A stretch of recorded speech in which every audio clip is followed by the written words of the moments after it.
So as a Japanese translator, I sometimes come across phrases or words that I have a really hard time translating because there really is no good English equivalent for the word. And very recently, 2 of these instances happened to me, and I decided to write them down and make a little video about them. So the first word that I have a hard time translating is datte. It's kind of different depending on what context it's in. It can mean a few different things, but I'm going to talk about datte in the form where most time I've seen it translated, it'll be translated as because.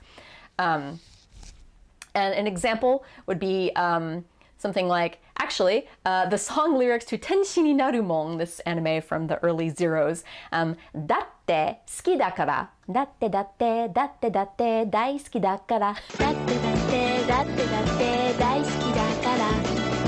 So, datte daisuki dakara. And sometimes datte is translated as but, and sometimes datte is translated as because.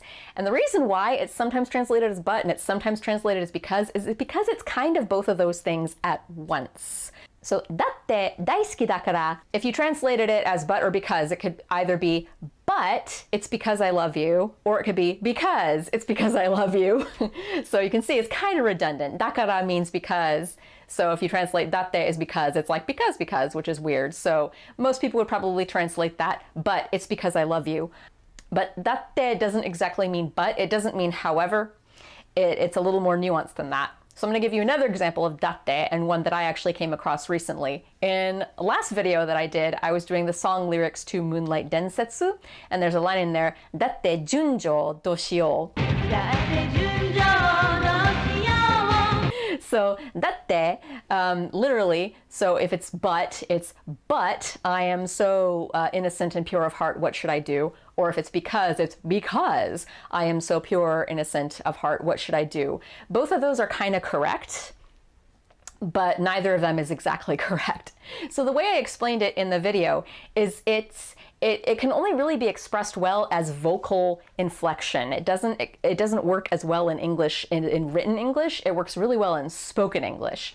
So, for example, it's kind of like the inflection when you say, "But mom," it's that sort of indignant, "But come on," it's that kind of but. You're sort of protesting something rather than saying however. So rather than however, I am so young and innocent, what should I do? Or however, it is because I love you. It's more like, but mom, it's that kind of vocal inflection. It's like, but come on, I'm so young and naive. What else am I supposed to do? It gives that sort of nuance to the sentence. And then the datte daisuki dakara, it's like, but well, shucks, I just love you so much. It has that kind of vocal inflection to it. So it really gives it more emotion, more character, more oomph. It gives it a little bit of a defiant nature to it that simply but or because in written English doesn't really convey. So that is how special datte is. We don't exactly have an English equivalent for it. So it is annoying to translate when all I'm doing is translating subtitles and I can't vocally inflect my translation. So another example that I came across recently is actually not something I came across in a translation recently. It's something that I came across in my internal monologue recently. So occasionally, it's not like I think in Japanese, but occasionally, sometimes I'll find a Japanese phrase just kind of sneaks into my thoughts because it is honestly the best way of expressing my sentiments in that particular moment. And this one was sasuga ni, or sasuga. Sasuga is another word. It's really hard to translate because there kind of isn't a perfect English translation for it. So it's sometimes like as expected is one of the better, more all-purpose translations for it. So you might have heard it or recognized it in an anime before if like a character did something really well, like she baked a cake really well, like let's say Mako-chan from Sailor Moon, she's a really good baker. Let's say she baked a cake really well, and then Usagi saw it, and she's like, "Wow, sugoi! Sasuga!"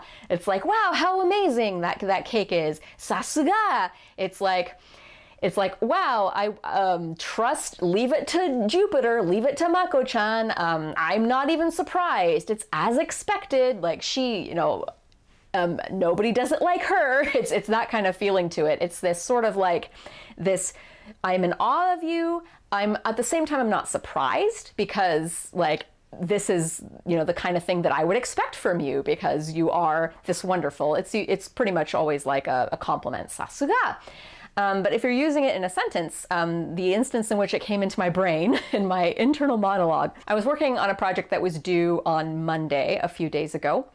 By the time I'm posting this video, it was like a week and a day ago. But anyway, I was working on a project for then, and I was like a certain number of lines behind. I usually do about like 1,200 lines a day of that kind of project, but I had 1,900 to go, and I could do all 1,900 lines in one day and take the rest of the current day off, or I could like try to muscle through and do more lines on the current day so that I wouldn't have to do 1,900 lines the next day. So in my mind, I was thinking to myself, well, I could just call it a day today. I'm really tired, I have a headache, and then I could just do all 1,900 lines the next day before the due date. But then I finished in my head in Japanese, demo sore wa sasuga ni muzukashii. So sasuga ni muzukashii means like difficult as expected, difficult as you would expect. Again, that's just it's technically correct translation in English, but it's just not, the nuance is just kind of not quite there. There's like a lot more words in such a compact little phrase that you can say in a compact way in Japanese, but if you were expressing that sentiment in English, you'd have to go on at length for like a couple sentences to get the full extent of what I mean by that.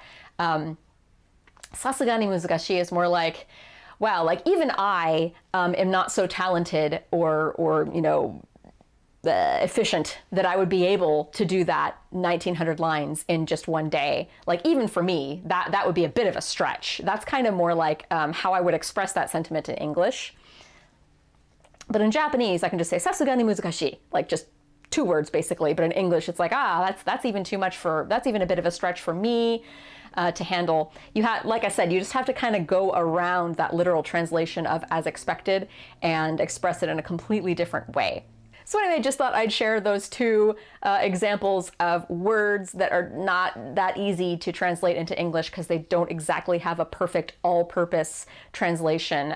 It'll be translated very differently depending on the context. Check out my Genki series if you haven't already. I've got the first video up now in the series. This is learning Japanese for absolute beginners. Check that out if you haven't already, and come back next Tuesday because I hope I don't shoot myself in the foot here, but I think next Tuesday I'll finally have up a very special video that I've been working on for like a whole year, if I manage to finish it on time. Otherwise it'll be the following Tuesday.